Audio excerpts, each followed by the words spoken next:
Je pars en vacances en Corée du Sud et je t'emmène avec moi.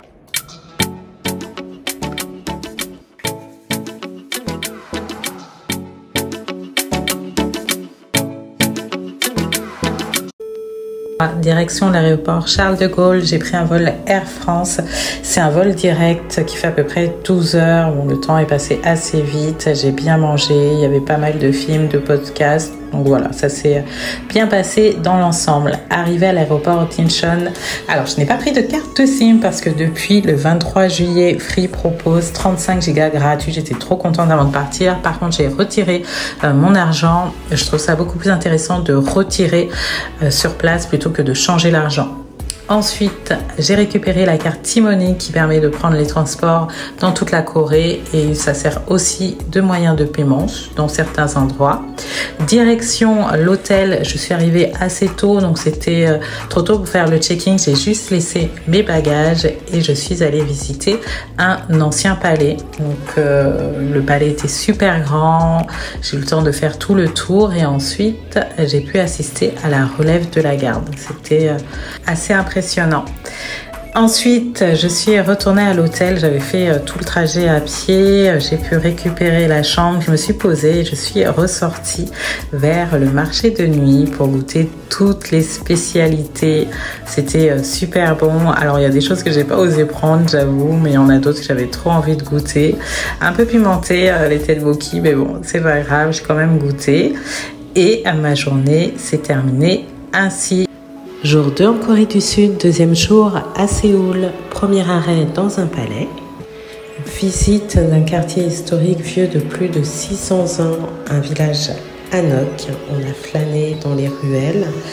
Ça faisait déjà plus de 2 heures que nous marchions, donc petite pause déjeuner, c'était super bon, sauf la gelée de gland que je ne connaissais pas du tout, c'est un goût assez particulier.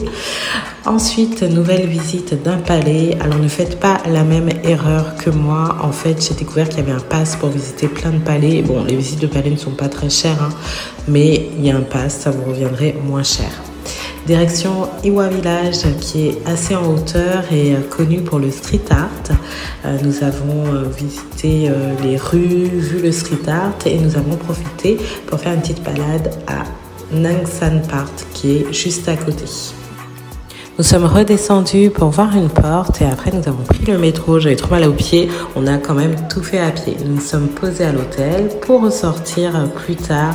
Une petite balade au bord de l'eau. Un passage super agréable. Nous avons continué de flâner. Nous avons visité le quartier autour et puis nous sommes retrouvés au night market comme par hasard. Donc nous avons pris quelques petites choses à grignoter. Les petits poissons là, j'adore ça. Au chocolat, mon best. Et c'est ainsi que s'est terminée la deuxième journée. À demain.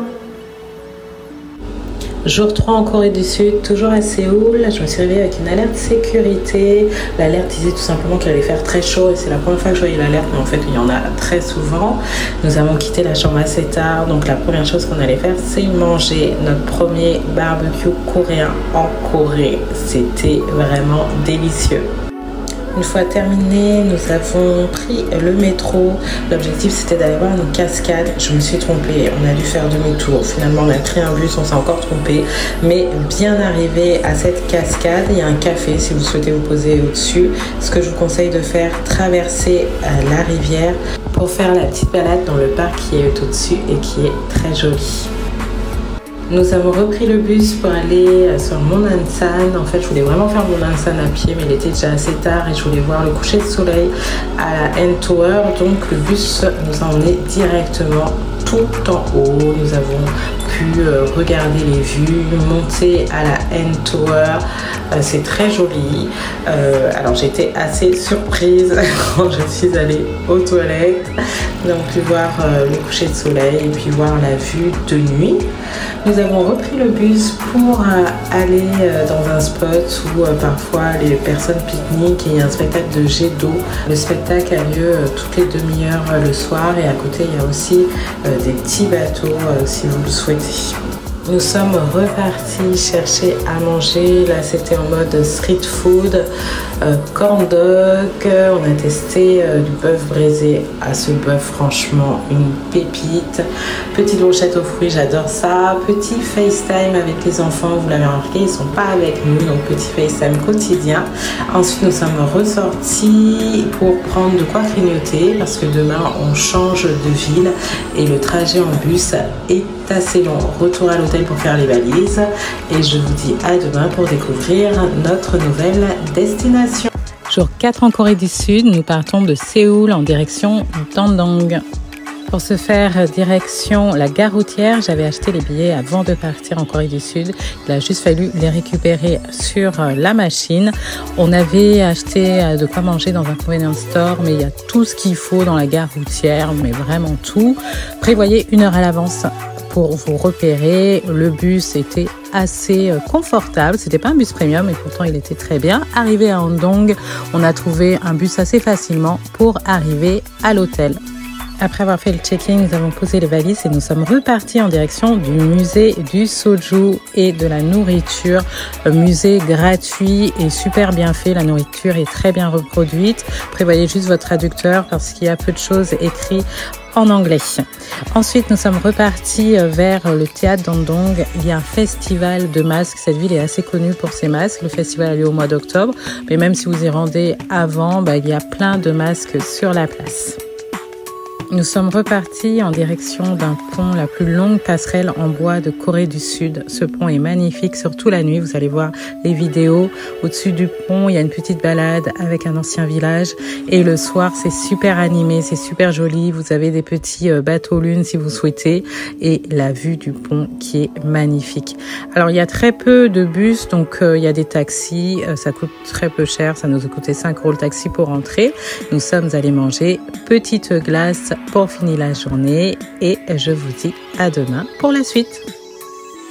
Jour 5 en Corée du Sud, nous sommes toujours à Andong et là nous allons prendre le bus pour visiter un village très connu qui s'appelle Aoi Village. Alors je le prononce un petit peu mal. Il y a ce fameux village et à côté il y a une petite école Confucius qui est vraiment juste à côté. Mais attention, il y a peu de bus pour s'y rendre. Donc nous sommes arrivés au village et nous avons tout de suite regardé les bus et il faut bien vérifier l'intervalle parce que ça vous laisse peut-être 10-20 minutes pour visiter cette école. C'est très court, mais vous avez le temps de la voir. Donc, arrivé dans cette école, un lieu très pittoresque, très calme, c'est vraiment très beau. 10 minutes, c'est assez court, mais vous avez largement le temps de faire le tour. De retour à Aoi Village, donc c'est un village très calme, assez préservé du tourisme de masse. C'est un ancien village traditionnel, il y a plein de cultures, de riz, de coton, de piment. Alors moi j'ai beaucoup apprécié le spectacle de masques et le musée de masques qui est un très grand musée avec des masques de tout le monde. Le village, en toute honnêteté, j'ai apprécié mais sans plus. Donc si c'était à refaire, je ne sais pas si je referais le village. En plus, c'est galère pour y aller, pour s'organiser. Peut-être que je privilégierais une autre ville. De retour dans la ville d'Andong, on est allé manger. Donc ça, c'est un plat traditionnel, le jjimjak, qui est un plat à base de nouilles, de patates douces, de poulet mariné. C'était vraiment délicieux. Là, j'étais à fond dans les JO. Et de retour à l'hôtel pour appeler les enfants, petite glace. Et ensuite, nous sommes ressortis pour visiter le quartier qui était à côté de l'hôtel. La ville d'Andong, il y a quand même en fait pas mal de choses à voir dans le quartier. Il y a aussi un ancien village. Et ensuite, nous sommes retournés à l'hôtel pour préparer les valises parce qu'on partait déjà vers une autre destination. Pense à t'abonner pour voir la suite et je te dis à demain. 6e jour en Corée du Sud, nous partons pour Busan. J'ai acheté les tickets le premier jour de mon arrivée à Andong. Alors il faut prévoir 2 heures de bus, ça va, c'est assez rapide. Petit conseil, si vous allez à Busan, prévoyez l'été en fait d'inclure un samedi, parce que le samedi il y a des spectacles de drones, c'est magnifique. Malheureusement le nôtre avait été annulé parce qu'il y avait un run la nuit, mais samedi, été, Busan, spectacle de drones à ne pas rater. Nous sommes arrivés à Busan, nous avons fait le check-in, nous avons mangé et ensuite nous sommes ressortis direction le plus beau temple de Corée du Sud. C'est pas mon opinion personnelle, c'est ce qu'il y a écrit à l'entrée du temple et vraiment non, c'était vraiment le plus beau temple, il était magnifique. La vue, l'ambiance, si le ciel est dégagé, vous pouvez voir le Japon. C'était vraiment une vibe incroyable. Je vais me taire un petit peu et vous laisser avec les images.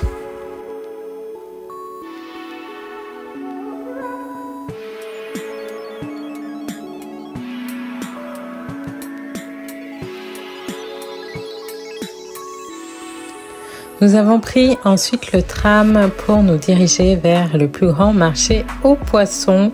Il y a plein d'espèces de poissons, de fruits de mer. Vous pouvez choisir ce que vous souhaitez, le faire cuire à l'étage ou juste choisir des plats dans les restaurants qui sont à l'étage. Alors nous n'avons rien goûté. Je sais qu'on peut manger du poulpe vivant. Dites-moi en commentaire si vous êtes déjà rendu. Est-ce que vous avez osé goûter? Il y a plein de choses. Direction Beef Square, qui est une allée avec de la street food. On a pris des petites choses à manger et nous nous sommes dirigés vers la Busan Tower. Encore une montée pour aller jusqu'à la Busan Tower. Franchement, j'étais fatiguée. On avait beaucoup marché sur cette journée. Bon, j'ai quand même fait l'effort d'aller tout en haut. Il y avait un run de nuit de prévu et je me suis dit qu'il y aurait peut-être des feux d'artifice. Il n'y en a pas eu, mais il y a une animation feu d'artifice en haut de la Busan Tower. Ça fait quand même assez vrai, mais en fait c'est juste des images sur la vitre. Nous sommes redescendus tranquillement, nous sommes rentrés à l'hôtel et je vous dis à demain. On va prendre le train pour une nouvelle destination. On reste sur Busan, mais on va visiter une ville qui est à 30 minutes en train. Jour 7 en Corée du Sud, nous sommes toujours sur Busan, mais nous prenons le train en direction de Jeonju. Ce n'est qu'à 30 minutes de Busan. Nous avons pris les billets de train directement sur place. C'était même moins cher que sur Internet. On appelle cette ville aussi musée à ciel ouvert parce qu'il y a énormément de choses à visiter. Donc, premier arrêt au temple de Bulguksa. C'est un petit peu à l'extérieur de Jeonju, donc nous avons choisi de faire le plus loin d'abord et après de nous rapprocher du centre avec tout ce qu'il y a à voir. Donc il y a un temple et un peu plus loin, il y a une grotte avec un Bouddha à l'intérieur. Il faut juste vérifier les horaires de bus pour pouvoir retourner au temple. Petite visite ensuite d'un palais au bord d'un étang. Alors là, vous voyez les sites de jour, mais de nuit, tout est illuminé. C'est magnifique. On n'a pas pu voir de nuit, mais clairement, si c'était à refaire, je pense que je resterais à minima une nuit à Jeonju. Nous avons vu l'observatoire, les tombes royales, le grand pont de Jeonju, également un ancien village, un village Hanok. C'était vraiment beau, hein. Ne ratez pas cette ville si vous restez sur Busan. Petite pause ravitaillement car nous n'avions pas eu le temps de manger et c'était déjà l'heure de rentrer à Busan, dernier train pour Busan. Nous nous sommes dirigés vers le night market pour reprendre à manger parce que nous avions encore faim et c'est ainsi que s'est terminée notre journée. Le chauffeur de bus m'a installé derrière lui car il n'y avait plus de place dans le bus. Nous sommes au jour 8 en Corée du Sud, toujours sur Busan. Et là, nous allons visiter Gamcheon Village qui est un quartier super coloré, un des spots les plus touristiques de Busan face à la mer en hauteur. Il faut savoir qu'avant c'était un bidonville et ça a été rénové en 2000 et depuis c'est très touristique. Vous pouvez flâner, vous poser dans des cafés, faire les portraits. J'ai fait faire les portraits des enfants selon les photos vu qu'ils ne sont pas là et on s'est promené une bonne matinée dans le quartier. Nous avons repris le bus et nous sommes dirigés vers le Géoparc de Busan, qui est un très grand parc naturel. Alors, si vous y rendez le lundi, comme nous, sachez qu'il n'y aura pas de petit train. Il faudra faire tout le tour à pied. Il faut compter à peu près 2 heures pour faire le tour du Géoparc. C'est super beau. Il y a de très beaux paysages. Prenez votre temps. Il y a pas mal de montées. Voilà, ça nous a pris 2h30 pour tout faire. Parce que dans le Géoparc, vous avez des temples à visiter, vous avez un phare, il y a plein de petits spots où vous pouvez vous arrêter.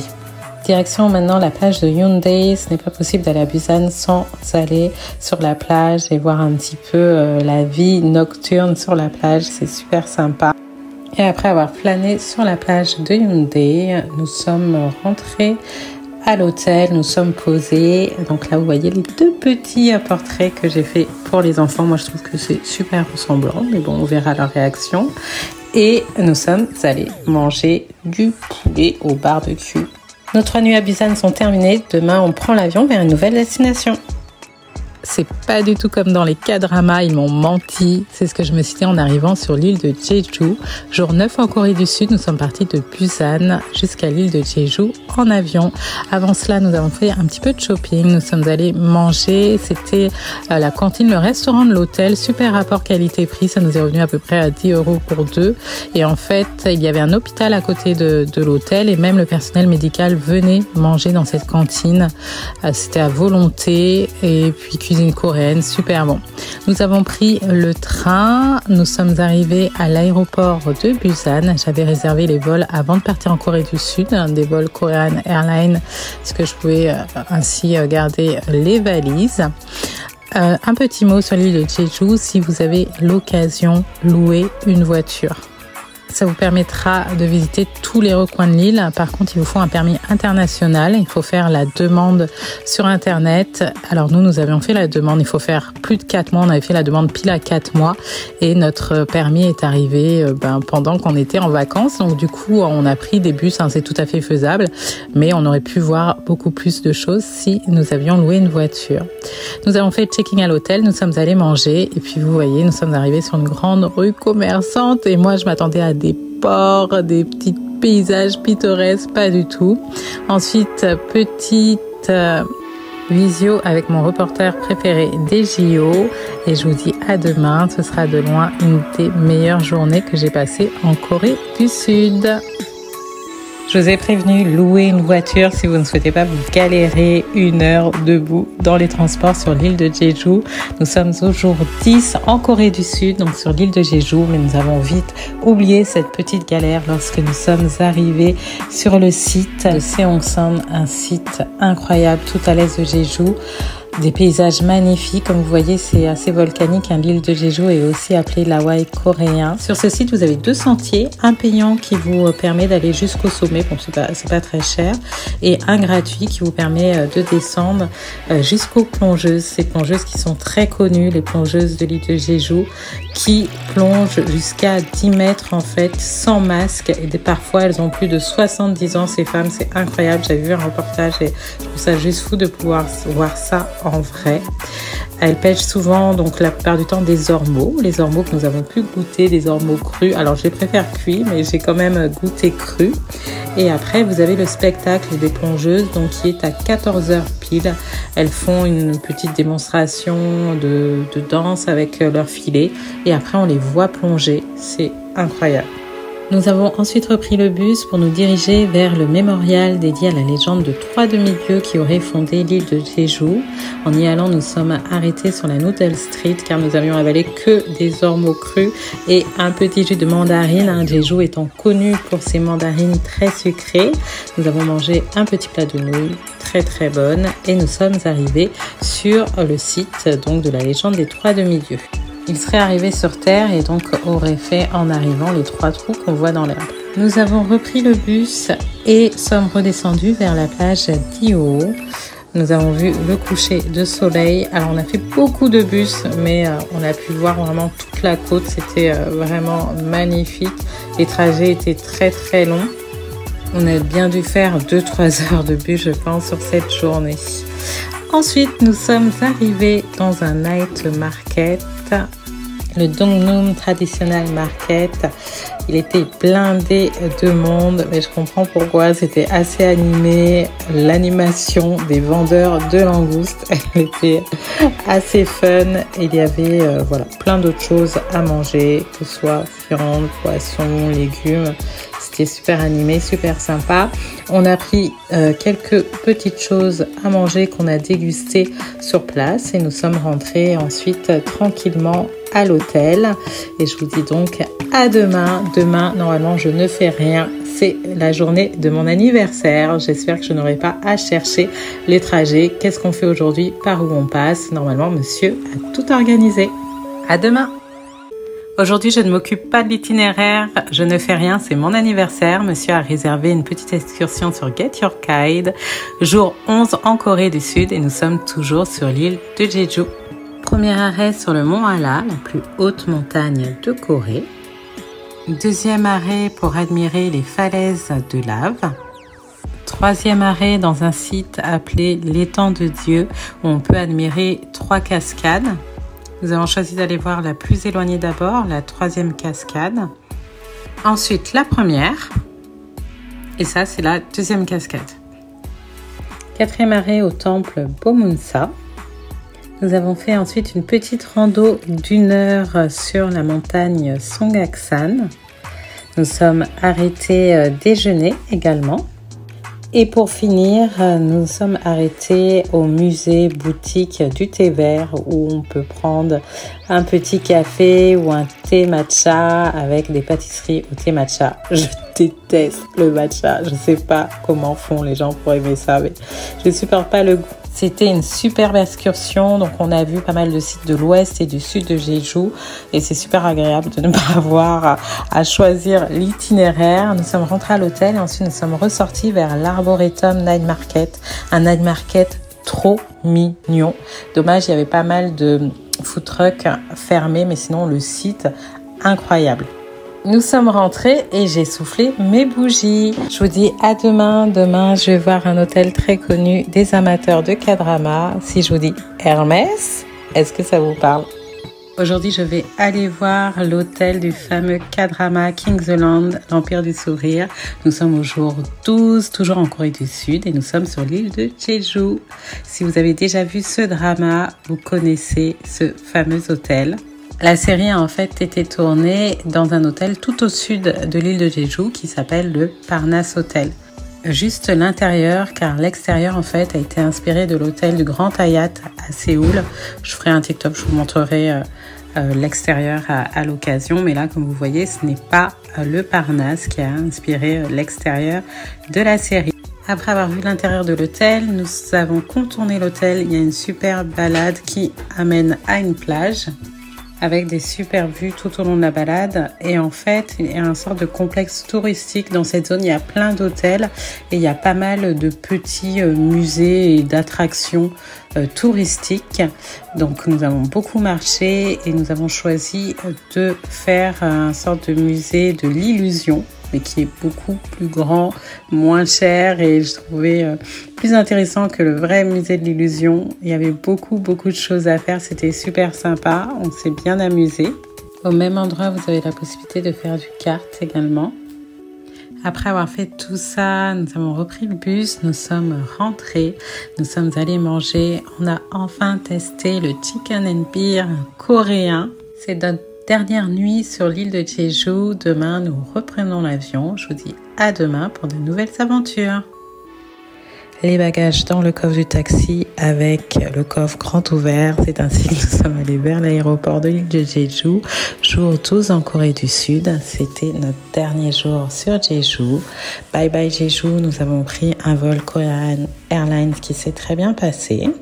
Nous sommes arrivés sur Séoul, nous sommes dirigés vers notre hôtel qui est situé à Incheon, proche de notre quartier de départ. Il était trop tôt pour récupérer la chambre, nous avons juste posé les valises et nous sommes allés faire un petit tour au Lotte Market qui est un très grand supermarché. Ensuite, nous avons pu récupérer les chambres. Ce qui est bien à Incheon, c'est que les chambres sont super grandes, pas très chères, mais du coup, c'est super loin du centre et des choses à visiter. Nous sommes ensuite dirigés dans un célèbre marché. Le marché de Gwangjang, très connu pour sa street food. Et si vous avez vu la série Netflix Street Food Asia, l'épisode en Corée du Sud, on voit une dame couper des nouilles au couteau. Donc nous sommes attablés sur son stand et c'était vraiment un délice. Après avoir mangé, nous sommes dirigés vers Common Ground, qui est un centre commercial de conteneurs, histoire de voir quels souvenirs nous pouvions ramener en plus de ce que nous avions trouvé au marché. Clairement, c'était pas fou. Nous avons continué à marcher, à explorer les rues. À la fin, nous étions crevés, nous avons pris à manger, à emporter. Nous avons mangé à l'hôtel. Demain, ce sera un mélange de visite de Séoul, ce qu'on n'a pas pu voir, et shopping. Cette tête-là, c'est un mélange de fatigue d'avoir gambadé pendant 2 semaines en Corée du Sud et aussi un mélange de tristesse. Jour 13 en Corée du Sud, c'est les derniers jours. On profite de ces derniers jours pour visiter ce qu'on n'a pas eu le temps de faire. Direction à la librairie Starfield, qui est une très grande librairie-bibliothèque. Elle est immense, elle est magnifique, c'est vraiment à voir, c'est assez impressionnant. On en a profité pour visiter le mall également. Un petit tour ensuite dans le quartier d'affaires de Gangnam. Vous connaissez la célèbre chanson Gangnam Style. Ils ont fait une statue pour cette chanson. Nous sommes ensuite dirigés vers le quartier Dongdae, un quartier très très passant. C'est des zones commerçantes. En fait, il y a plein de magasins où on peut faire du shopping. C'est assez animé. Il y a des gens qui dansent également.